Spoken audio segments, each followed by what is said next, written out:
Mengenakan pakaian thrift kadang bikin aku mikir, gimana ya rasanya kalau orang lain lihat?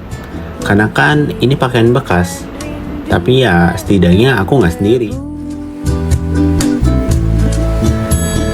Kepada angin yang berhembus lembut, bantu aku untuk mengungkapkan isi hati.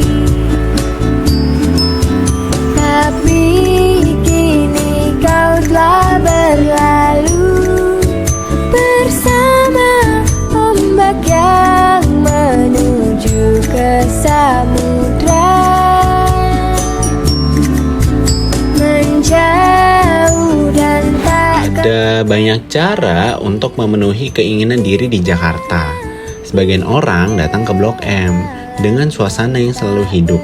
Sebagian lagi ke Pasar Baru mencari rasa dari makanan legendarisnya. Dan ada juga yang menuju Pasar Senen, tempat di mana pakaian terus berganti tangan. Setiap tempat punya porsinya masing-masing, punya caranya sendiri untuk memenuhi kebutuhan. Buat sebagian orang, ini cuma pakaian bekas dengan harga terjangkau. Tapi bagi para pedagang di sini, setiap potong kain adalah kemungkinan untuk terjual hari ini, untuk membawa pulang penghasilan, dan untuk memenuhi kebutuhan di rumah. Sementara bagi pembeli, thrift bukan sekedar soal murah. Di sini mereka mencari sesuatu yang lebih, ruang untuk bereksplorasi, mengekspresikan diri, dan menemukan identitas di tengah dunia yang rasa seragam.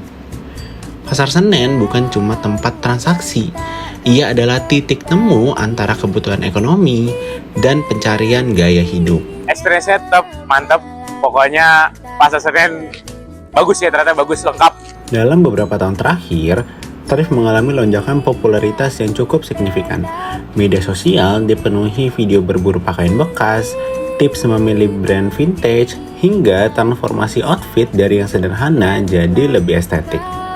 Anak muda mulai memadati pasar-pasar tradisional, membawa kamera ponsel, merekam proses tawar-menawar, hingga membagikan hasil temuannya ke ribuan orang. Random sih, anak muda, mama-mama. Di tengah dominasi fast fashion yang serba cepat, thrift menawarkan arah yang berbeda.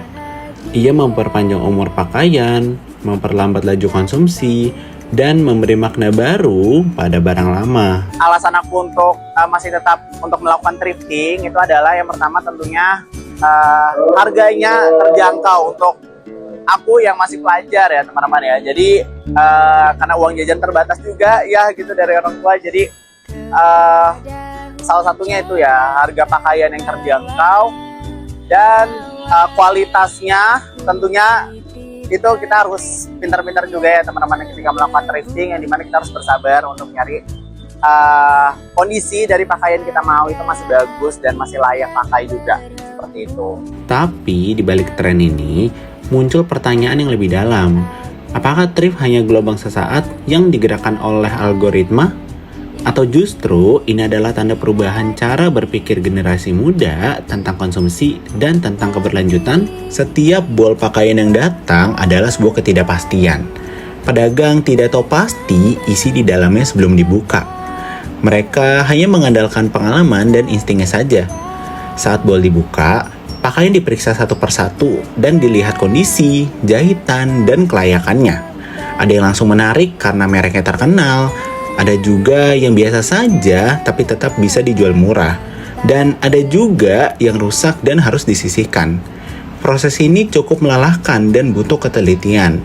Dari pagi sampai sore, mereka terus menyortir, melipat, dan menata barang.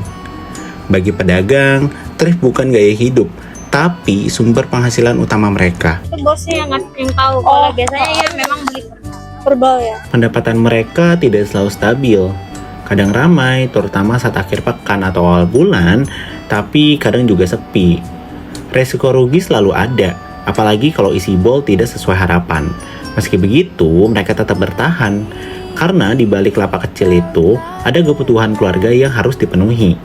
Thrift di Pasar Senen jadi bagian penting dari ekonomi kecil di kota yang sering tidak terlihat. Di sisi lain, pembeli muda punya sudut pandang yang berbeda.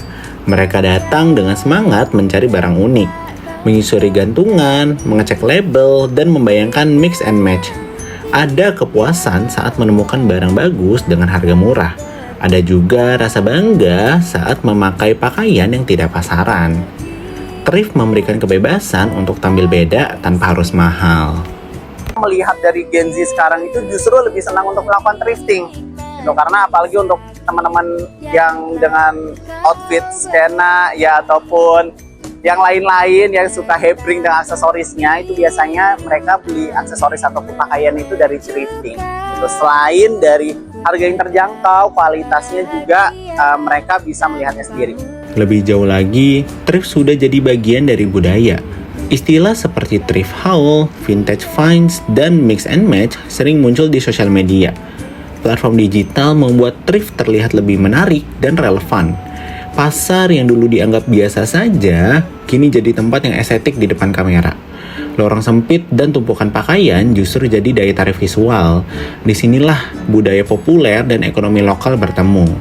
Namun, di balik popularitasnya, thrift juga tidak lepas dari sorotan. Impor pakaian bekas sering diperdebatkan karena dianggap bisa merugikan industri tekstil dalam negeri. Pemerintah membuat aturan untuk membatasi peredarannya dengan alasan melindungi ekonomi dan juga kesehatan masyarakat. Pemerintah tentunya harus membuat kebijakan untuk agar industri tekstil lokal itu tetap berjalan, walaupun thrifting ini tetap ada. Jadi tentunya harus seimbang ya di antara dua regulasi ini, dari POV masyarakat ataupun dari pemerintah itu sendiri. Di sisi lain, banyak pedagang kecil justru bergantung pada barang-barang tersebut. Disinilah ketegangan mulai terasa, ketika kebijakan besar berdampak langsung pada usaha kecil. Pasar Senen menjadi salah satu tempat di mana dampak itu terlihat jelas. Saat pengawasan diperketat, harga bol pakaian bisa naik, stok jadi tidak menentu. Pedagang harus mencari cara agar tetap bisa berjualan dengan harga yang terjangkau. Sebagian beralih ke barang lokal bekas. Sebagiannya lagi mencoba mengubah strategi. Tapi satu hal yang pasti, ketidakpastian itu selalu ada. Memang seperti itu. Buktinya sekarang thrifting ada lagi kan. Katanya mau ditutup, tapi ternyata ada lagi. Ya itu kembali lagi kebijakannya pemerintah seperti apa gitu. Lebih tegas sama tidak, itu sih. Meski begitu, mereka tetap datang setiap pagi, membuka lapak dengan harapan hari ini akan lebih baik dari kemarin. Sabtu Minggu lah. Sabtu biasanya Sabtu Minggu. Kalau hari Senin itu ya gitulah, kadang rame, kadang tergantung hari weekend. Kalau dia hari libur biasanya agak rame sih. Oh, itu agak rame. Sementara itu, tren di media sosial terus berjalan. Influencer memamerkan hasil belanja thrift mereka, menunjukkan perubahan gaya yang menarik perhatian banyak orang. Anak muda pun mulai semakin percaya diri. Mereka tidak lagi malu memakai pakaian thrift. Justru ada rasa bangga karena mereka dianggap lebih kreatif dan lebih peduli lingkungan. Gak ada salahnya untuk nyoba thrift menurut aku. Karena thrift sendiri juga jadi suatu alternatif atau fasilitas tambahan yang diberikan dari fenomena alam, biar kita tuh bisa milih opsi belanja yang diinginkan. Gak cuman dari beli barang-barang brand new dari toko-toko mahal atau dari online store, dari mall, tapi kita juga bisa beli thrift gitu. Jadi itu menurut aku, karena udah disediain fasilitasnya, salah satu opsi pilihan, jadi aku menggunakan fasilitas tersebut gitu sih. Pada titik ini, muncul pertanyaan yang lebih besar. Apakah thrift akan terus berkembang menjadi bagian dari gaya hidup yang berkelanjutan, atau justru akan terhambat oleh regulasi dan perubahan kebijakan? Di antara kebutuhan ekonomi, budaya populer, dan aturan negara, ketegangan itu semakin terasa. Mungkin cara kita sistematis menghitungnya, cara kita membuat kebijakannya itu harus dipikirkan secara matang-matang. Nggak cuma dari satu aspek, nggak cuma dari satu pandangan, tapi dari berbagai pendapat gitu. Jadi agar tidak mengorbankan salah satu pihak. Jadi mungkin isu atau kebijakan yang ada sekarang itu yang terbaik bagi pemerintah. Tapi menurut aku masih bisa lebih dikembangkan agar lebih baik. Pada akhirnya, thrift bukan cuma soal pakaian bekas. Ia mencerminkan perubahan cara kita memandang konsumsi. Kalau fast fashion mendorong kita untuk membeli dan mengganti dengan cepat, thrift justru mengajak kita untuk melambat, mempertimbangkan kembali, dan melihat nilai dari apa yang sudah ada. Setiap pakaian yang dibeli di pasar Senen berarti kita memberi kesempatan kedua, memperpanjang umur barang, dan mengurangi limbah. Di sini keberlanjutan bukan hanya sekedar wacana, ia terjadi setiap hari dan secara nyata. Lebih dari itu, thrift juga menunjukkan bagaimana ekonomi kecil tetap bertahan. Para pedagang terus berjualan di tengah risiko dan ketidakpastian. Sementara pembeli muda terus datang membawa cara pandang yang baru. Pasar Senen pun menjadi ruang pertemuan antara generasi, antara kebutuhan, dan pilihan. Saat sore mulai turun, lapak-lapak perlahan ditutup. Keramaian mereda. Namun cerita belum selesai. Besok pagi semuanya akan dimulai lagi. Pakaian baru akan digantung dan orang-orang akan datang mencari sesuatu yang mungkin lebih dari sekedar baju. Di Pasar Senen, pakaian tidak pernah benar-benar kehilangan nilainya. Ia hanya berpindah tangan, membawa cerita lama ke kehidupan yang baru. Thrift mungkin berawal dari kebutuhan, tapi hari ini ia menjadi pilihan untuk lebih bijak, lebih kreatif, dan lebih peduli.